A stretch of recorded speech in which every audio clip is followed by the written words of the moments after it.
Hello and welcome to Secrets for a Happy Life podcast.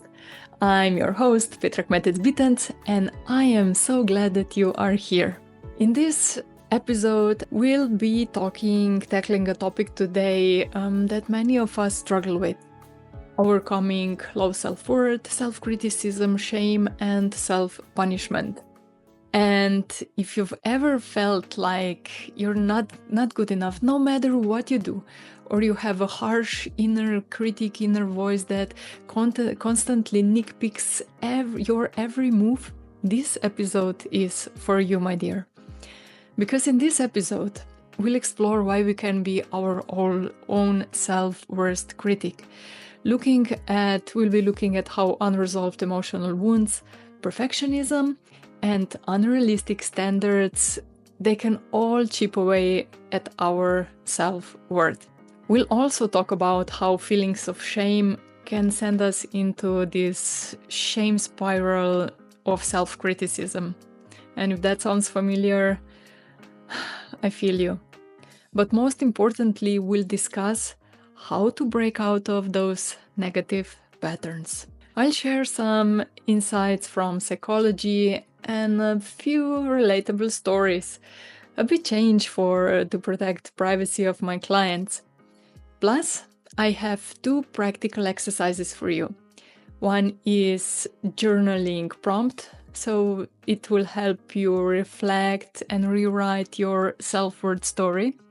And the other is a short role play exercise where you will be practicing silencing that inner critic, and you'll be cultivating self-compassion that is so needed. And don't worry, we'll keep it empathetic, we'll keep it professional, and we'll even sprinkle it with a bit of gentle humor along the way. And by the end of our time together, I hope you'll understand that prioritizing your self-worth isn't selfish or silly, but it is essential. You'll see why treating yourself with kindness, yes, even when you mess it up, can actually makes you stronger and not weaker. It makes you more accountable, and you'll have some tips to start making peace with your imperfections and stepping out of the shame and self-criticism cycle.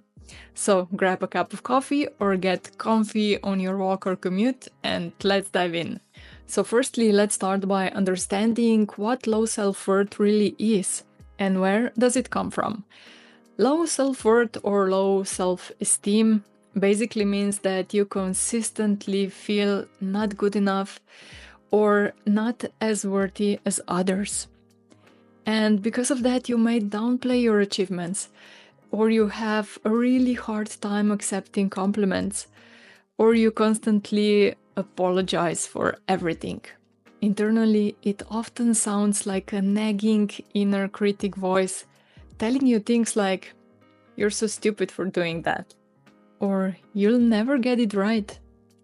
This inner critic is that internalized judge in our head, and it can be incredibly harsh. For many of us, at the core of the inner critic message is the belief, "I'm not good enough." And that belief just plays on repeat and amplifies self-doubt while chipping away at our self-worth. Now, these painful feelings don't come from nowhere. Often they track back to unresolved emotional wounds in the past. Maybe you grew up in a home where love felt conditional on your achievements, or you had a partner or a teacher who was extremely critical. Perhaps you were bullied or felt like an outcast among your peers, or you went through trauma or abuse. When we don't properly heal from those kinds of experiences, we can internalize them as, "I'm not good enough," or "I'm not worth much," or there's something wrong with me. In fact, research on trauma shows that unresolved trauma can undermine our sense of self-worth, often leading to persistent feelings of shame, guilt, and low self-esteem. In other words, our Our emotional wounds, especially those from childhood, can leave us with a deep-seated belief that we are flawed, that something is wrong with us, that we are unlovable. We carry that belief, sometimes unknowingly into adulthood. And another major contributor to low self-worth is perfectionism. Yeah, that all too familiar drive to be perfect in hopes of proving ourselves. Perfectionism often goes hand in hand with low self-esteem. Why? Because it's typically a coping mechanism, a mask we wear to hide underlying feelings of inadequacy. We think, if I can just do everything perfectly, then no one can criticize me and maybe I'll finally feel good enough. Brené Brown, a researcher known for her work on shame, has a great quote about this. She says, "Perfectionism is the belief that if we live perfect, look perfect, and act perfect, we can minimize or avoid the pain of blame, judgment, and shame. It is a shield." Perfectionism tricks us into thinking it will protect us from being hurt or judged, but in reality, it's hiding a deep-rooted shame, a fear that I'm just not good enough, I'm not enough. And here is the ironic part. Far from actually making us feel proud and confident, perfectionism often arises from insecurity and low self-esteem. And yeah, this then proceeds to worsen those feelings over time. Think about it. When you're a perfectionist, you set unrealistically high standards for yourself in everything. Your work, your appearance, your relationships. And sometimes you fall short of perfect because, hey, you're a human. And then you beat yourself up for it. Even when you do well, do you pause to acknowledge it? Many perfectionists people don't. They achieve something and immediately think, well, that doesn't count. It could have been better. And they go on to the next goal. They just raise the bar.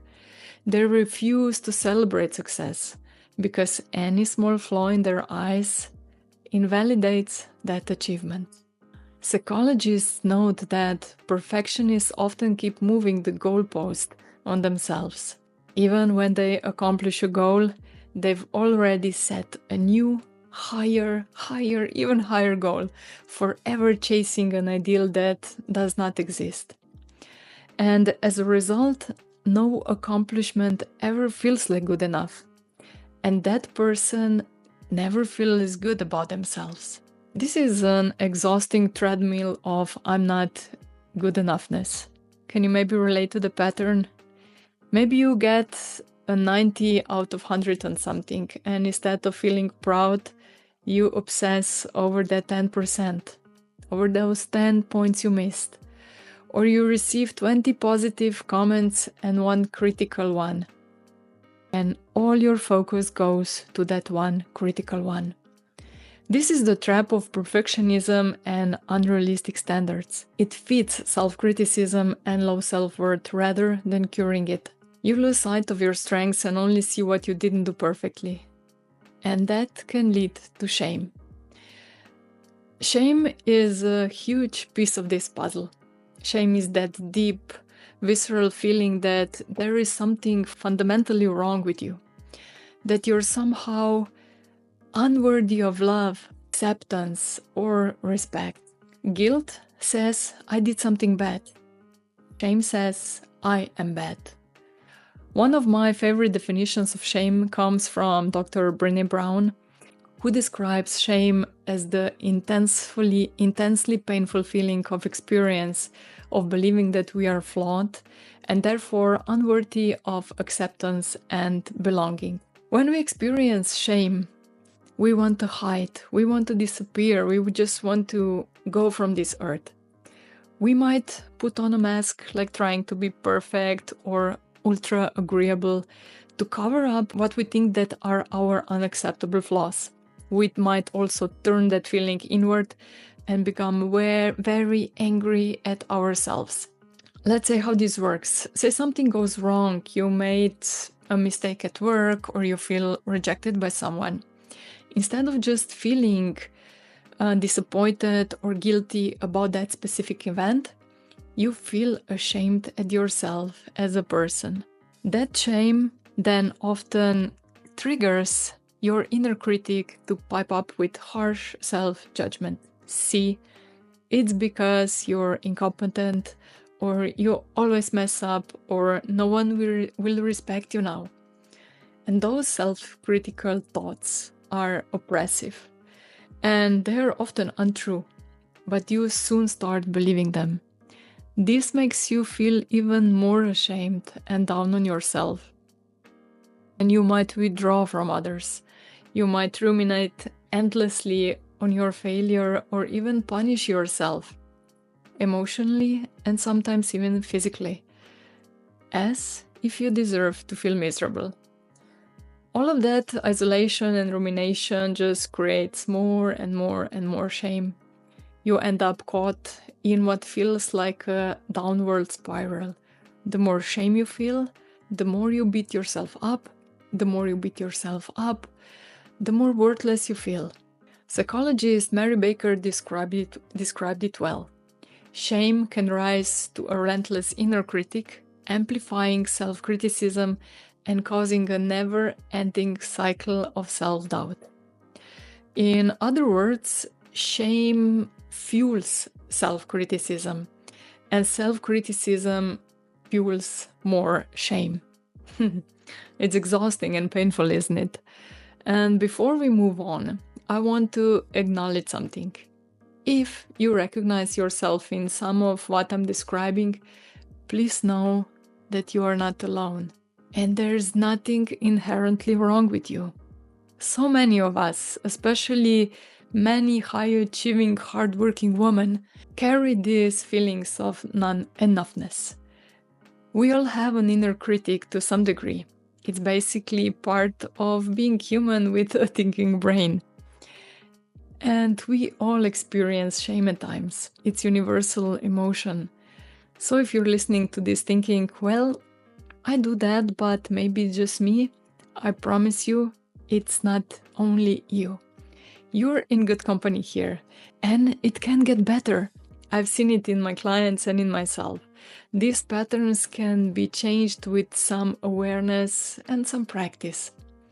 To illustrate that, let me share a quick story of a woman I worked with. I'll change her name, and I will change a bit of her story so it will remain private, and her journey might sound familiar to you. I once had a client, let's name her Sarah, who exemplified many of the things we just talked about. Sarah was in her 30s. She was a successful marketing manager on a tech company. On paper, it looked like she had it all together. A great job, good relationship, good income, and she was respected by her colleagues. But inside, Sarah felt like a fraud waiting to be exposed. Every day at work felt like walking on a tightrope where one slip-up could prove her inner critic right, that she's not good enough to be there. And why did she feel that way? Well, Sarah grew up with extremely demanding environment. Her parents didn't accept any lower grades, and any mistake was met with really harsh criticism or sometimes cold silence. Love felt conditional on achievements. So fast forward, as an adult, Sarah had unconsciously adopted her parents' voice as her own inner voice. She became her own strictest parent, so to speak. If a client email she wrote had a minor typo, her inner dialogue would go crazy. How could you miss that? You're so careless, you should have double-checked it. Now they will think you are unprofessional. She would hit herself with these tons of self-criticism and then spend the rest of the day ruminating and shaming herself about that small mistake. Often she couldn't sleep because she was rethinking what went wrong during the day. Meanwhile, all the compliments she gained, all the praises she got, they were just brushed off. And once her team closed a really successful project and everybody was praising her, they said she was great, and she thought, nah, they're just being nice. It wasn't really that good. So she wanted to be perfect. She wanted to be all the time the best. And because of that, she double, triple checked every detail that went out of her hands. She wanted to be a perfect employee. She wanted to be a perfect friend. She wanted to be a perfect daughter. And on the outside, people saw her as a superwoman. But on the inside, she was just crumbling under anxiety and tons of self-criticism. And the thought of disappointing everyone and showing imperfection would just trigger all that anxiety, all that deep shame that we talked about. When she saw that this just leads to burnout, that this leads to nowhere, she came to seek help. And by the time she reached out to me, she was emotionally exhausted. And she said something like, I feel like I've been carrying around a backpack full of rocks labeled with I'm not good enough my whole life. And I'm just tired. And that was such a vivid image. And I'm sure that many of you listening can relate to that kind of heavy load that comes with this chronic self-doubt and self-shame. The good news is, Sarah did manage to lighten that load up. Not by working harder or becoming more perfect. Instead, it was through a lot of inner work, practice, self-compassion, be aware of her thoughts, of her inner talk. And we'll talk about exactly what steps helped her, and that can help you too in a moment when we get into the how to overcome part of this episode. But first, I want to emphasize why it is so important to prioritize your self-worth and not let it take a backseat. Think of this way. You're the one person you're guaranteed to be with 24/7 for your entire life. You are essentially in relationship with yourself every single second of your day, of your life. And if that relationship is filled with criticism, distrust, and neglect, it's going to affect everything. Your mental health, your physical health, your happiness, your relationship with others, even your performance at work. But on the flip side, if you can cultivate a relationship with yourself that is based on respect, kindness, and understanding, it's incredible how all those areas can improve. When you feel worthy at the core level, you start setting healthier boundaries, you handle setbacks better, and you become more resilient. You experience more joy and peace. You don't constantly seek validation from others because you carry an internal sense of, I'm okay as I am. That is why self-worth isn't a vanity thing or some woo-woo luxury. It's a foundation to be happy, to live a healthier life, because that deserves your attention and care. All right, now that we've unpacked the problem and the stakes, let's go into solution. How do we break the cycle that people like Sarah and maybe you have been stuck in? How do we quiet that inner critic? How do we heal from shame and build genuine self-worth? Let's dive into that. So the first and most important tool in overcoming self-worth is self-compassion. Now I know that have compassion for yourself might sound a bit woo-woo or a cliche, but this isn't a fluffy positive thinking. It's actually a powerful, research-backed approach to change how you relate to yourself. And crucially, self-compassion isn't same as being self-indulgent or making excuses for yourself. In fact, it's opposite of self-pity. Self-compassion is basically learning to treat yourself like you would treat a close friend who is struggling, with kindness and understanding instead of harsh judgment. Psychologist Christine Neff, a leading expert of self-compassion, describes it as having three components: self-kindness, common humanity, and mindfulness. In practice, that means self-kindness is being warm and understanding toward yourself when you suffer or when you fail, rather than berating yourself. For example, instead of saying, "Oh, I'm so stupid, I messed up," self-kindness would say, "I had a rough moment. I never called a friend stupid for this, so I won't do it to myself." Common humanity is recognizing that everyone makes mistakes and experiences inadequacy, and you're not alone in what you feel. This is big, this is really huge, because one thing shame does is make you feel isolated, like it's just me, or I'm defective. And remembering that imperfection is universal part of being humans, it helps break that isolation. And mindfulness, we're always talking about it, is being aware of your negative thoughts, of your feelings, without identifying them completely or exaggerating them. It's like saying, okay, I'm feeling really ashamed now, or I'm feeling really self-critical right now. And when you're noticing that feeling, you become curious rather letting hijack you. Mindfulness helps us from getting swept up in that drama of your inner critic. It allows you to step back and say, my brain is being pretty mean to me at the moment. What do I really need right now? And cultivating self-compassion is a bit like building a muscle. It takes practice and it takes patience.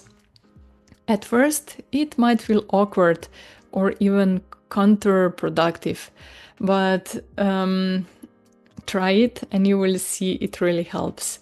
It gets easier and easier, and it absolutely pays off.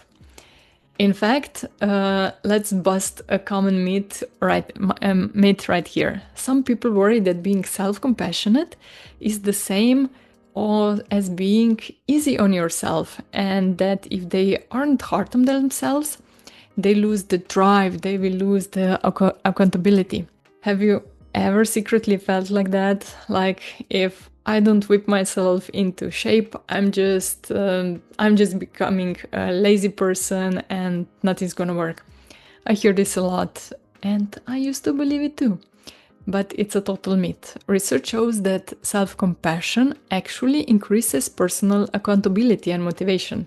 For example, in one study, people who were coached to respond to a mistake with self-compassion, essentially talking to themselves like with a supportive friend, they were more likely to take responsibility, apologize, and commit to improving the situation than those who were not self-compassionate. In other words, is far from avoiding accountability. Self-compassion straightens it. All right, you've listened to a lot of my talking, and now it's your turn to do a little inner work. Don't worry, you can do these exercises at your own pace. I'll describe them here, and you can always pause the podcast and try them, or come back later when you have some quiet time. And I highly, highly encourage you doing them, because they're great. And when you listen to something, it's okay. But when you experience, you can really create changes. And so let's get practical.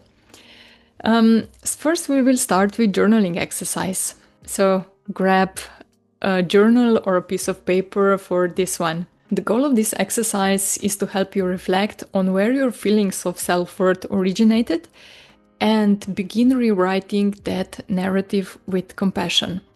So, firstly, you identify your old story. Take a few moments to think back and identify a memory or message that made you felt less than. It could be an early experience, for instance, a time when you scolded or compared to someone else, or a moment where you felt rejected, or words like "you're not good enough" or "you're clumsy," something that you heard a lot, and that eventually you internalize them. It may even be a general vibe of childhood, such as "I had to be perfect to earn love," or "I was always the odd one." So write about this. Describe what happened, and importantly, what you began believing about yourself as a result. Don't worry about writing nicely, just do it for you. This is just for you. Let the feelings and thought just flow out on the page. You might write something like, "When my mother left, I secretly felt it was because I wasn't lovable enough. I started believing that I drive people away." Or in the 4th grade, when I was bullied, I decided I must be the weird one. I must be the worthless. And that's when I started hiding who I was. Be as honest as you can.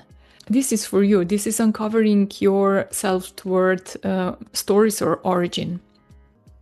Then for step 2, reflect how that story has played out.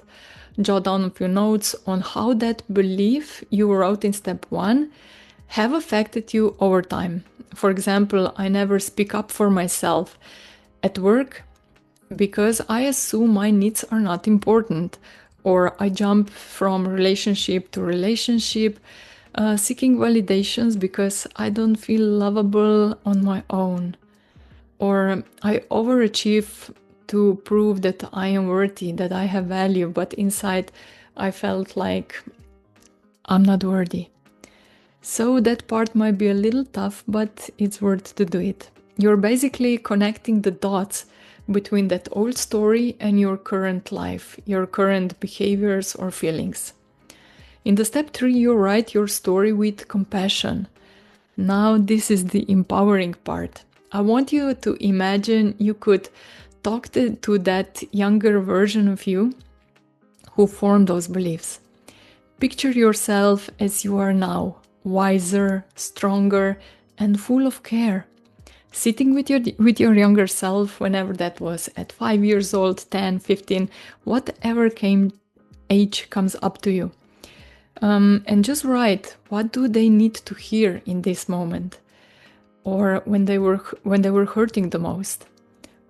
You can write a letter to your younger self, offering them the understanding. And don't be surprised if a tear just rolls down. It's really worth doing it. And when you finish writing the letter, I encourage you to read it aloud, back to yourself loud. Really take in those kind words. They are true and they are just for you. This exercise can be emotional. That's completely normal. You might feel a release, you might feel intense pain, but afterwards you will really feel lighter. You might also feel some resistance, and that's okay too. Your inner critic might not give up without a fight. But each time you do something like this, you're strengthening a new, healthier voice within. So feel free to repeat this journaling exercise whenever you're feeling down, especially when you're feeling low, or notice this negative belief popping up. But now let's try a bit more interactive practice. This one is a short role-play exercise you can do either in your mind or loud with yourself, or even with trusted friend if you want to. It's designed to help you distance yourself from the inner critic and practice responding to it in a healthier way. So voice your inner critic. This is important. Find a private space, your room or your car, and think of a moment or recent situation where your inner critic showed up. Maybe you made a mistake, or you felt something is off, and then just your inner critic popped out. Now, either in your mind or out loud, speak as your inner critic. Yes, speak those words. Give voice to those nasty thoughts as if you are reading some script somewhere. Maybe you can say out loud, "You screwed up the presentation," or "You're such an idiot, you again did that mistake. How could you say this out loud?" I know this sounds like a weird thing to do, but remember, it has its own purpose. Speak in the second person like the inner critic do. Speak like, "You are stupid, you did that, how could you do that?" The point here is to externalize the voice that normally is just here in our minds and is just constantly talking and talking and talking. So when you say it out loud, you maybe for the first time hear it and realize how harsh and how damaging it really sounds like. And then you respond with your compassionate voice. Take a break. Imagine now that you're talking to your dear friend who just expressed those self-critical thoughts about themselves.